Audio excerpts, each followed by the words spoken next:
and it remained mostly dead for almost a decade, and until the VHS market started to take off, and the cable boom started taking place.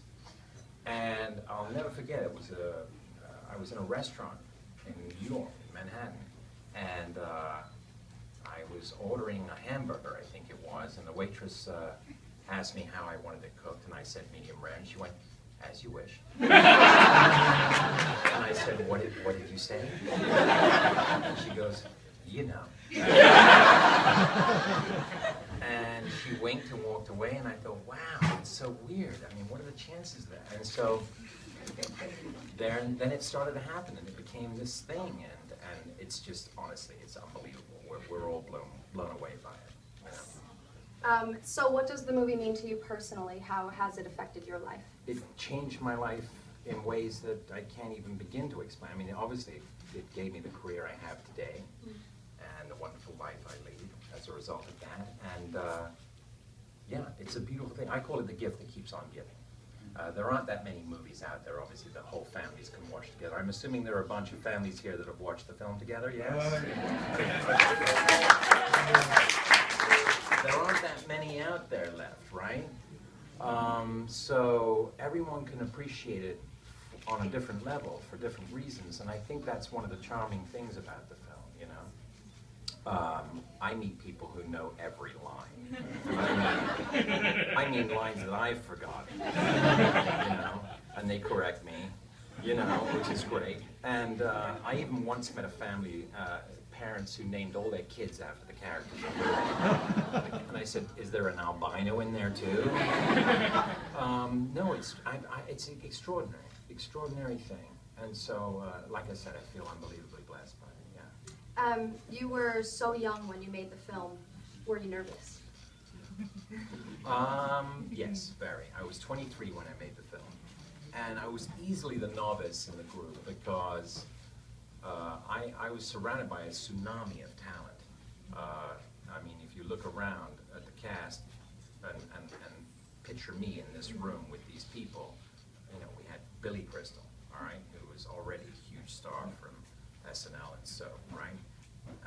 Chris Guest from Nigel Tufnell from Spinal Tap, that little funny comedy that he made with Rob Reiner. Chris Sarandon, who I remember watching in Dog Day Afternoon as a kid, yeah? Carole King from Taxi. I mean, the list went on and on. Wally Shawn from My Dinner with Andre. I mean, I was just, even Fred Savage had a longer resume than I did. And then even Andre the Giant, who besides entertaining people night after night in his black, yeah, you know, give it up for him.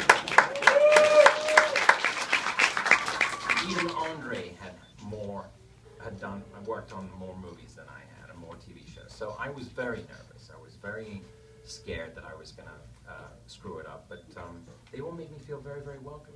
And you know, it was literally the most joyful experience I had ever making a film. And that's why I wrote this book. I wanted to share that with all of you, just how joyful it was. What are some of the things that we don't know about the film? Well, maybe some of you know, I don't know, maybe you don't, but I broke my toe early on in the movie, about a week into shooting. You guys want to hear that story? Sure. All right. Well, you'll realize just what a klutz I am. We were shooting the film in an area in England called Derbyshire, and it's called the Peak District, and it's well named because it's very hilly and very mountainous, and that's what Rob Reiner, our director, wanted when he went on location scout. He said, "Look, this is great, you know, and this is going to work for the country of Florida." But for Andre, who was 500 pounds, 7'4" tall, it wasn't easy for him to get around. He couldn't fit in the van that they used to bring the talent and the crew up to the location, and there wasn't any vehicles that could really fit him anyway, you know. So the production asked him. One of the producers said, "You know, Andre, how do you get around at home on your farm in North Carolina?" And Andre said, "I use a ATV boss." He called everybody boss, which was so charming, you know, like anyone could be this guy's boss, you know. ATV boss. So they got him, and an ATV, an all-terrain vehicle. And you've never seen a giant move so fast. You know? This guy was zipping around in this thing, you know, and all over the place. Forget getting to location. He was just having fun on it all day long, right? And he would come up to me on this thing. He goes, "You like my toy balls?" He'd rev it up. He'd I go, "Yeah, it's very cool, Andre. It's nice, nice." "You want to try it?" I said, "No, Andre, I don't know how to ride this. I've never been on it." "It's fun, boss. You to try, boss." So this went on for a couple of days. And finally, you know, it reached a point where my hubris exceeded my aptitude, and he drove up to me, he goes, "Come on, boss, you know you want to.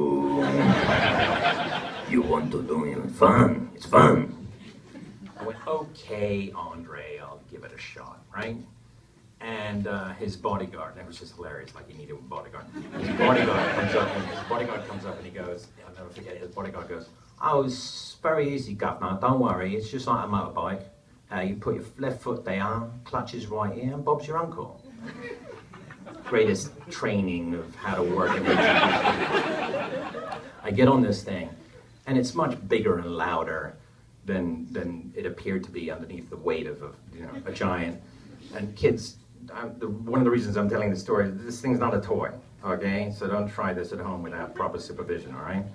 I get on this thing, I didn't go further than 2 feet, and I went over a rock, not unlike the one that Andre threw at me in the movie. And I caught my left toe beneath the clutch and the rock, and I felt it snap and break instantly. And I just went, "Oh no, no, no, not the toe, not the toe." I thought, we're in a week into filming, we haven't even shot the sword fight scene yet. What am I gonna do? You know, and a bunch of the crew came running up to me, and I tried to act like I was the Black Knight from Monty Python. "Oh, it's just a flesh wound, it's no big deal, no, it's fine." And a set nurse came over, and she sat down, she goes, "You all right?" I said, "No, it's fine, it's fine." She goes, "I think we better have a look." So they took my boot off, my suede boot, which hurt like crazy. And she touched my foot, and she goes, "Does this hurt?" And I went, "No, no, no, it's fine, it's fine, it's fine." She goes, "Does this hurt?" And she bent my toe, and I went, "That's fine. You don't have to do that again." She goes, "I think it's broken." I said, "No, no, no, no, it's probably just a sprain." She goes, "No, it's broken." So now I'm sweating. I'm absolutely sweating, and like a twit, I'm like trying to convince her and the other crew members, some of whom have walkie-talkies, like, because you know, that's what they have, right? That it's no big deal. And don't tell Rob. I'm like, "Don't tell Rob. Please don't tell Rob." Like a twit, like he's not gonna find out, right? Because I'm terrified. I'm gonna be sent home. I'm thinking, you know, Rob Reiner told us, the director told us at the beginning, myself and Mandy, that he wanted only us in the scenes doing the sword fight. No stunt doubles, no extras, nothing, right? No, right? And I think, what am I gonna do? How am I gonna, you know, tell him he's gonna send me home? I'm gonna be fired. I'm gonna read about it in the paper. Klutz, British actor, sent home, having shut down production for breaking his toe on Andre the Giant's all-terrain vehicle. I'm just seeing it in my head. I'm freaking out. So I said to the set nurse, I go, "What can you do?" And she goes, "Well, I could probably make a splint." I said, "Yeah, great, do that." So she goes, "Okay, but really you should go to the hospital." I go, No, mate, just make the splint. That'd be great, please." So she made a splint.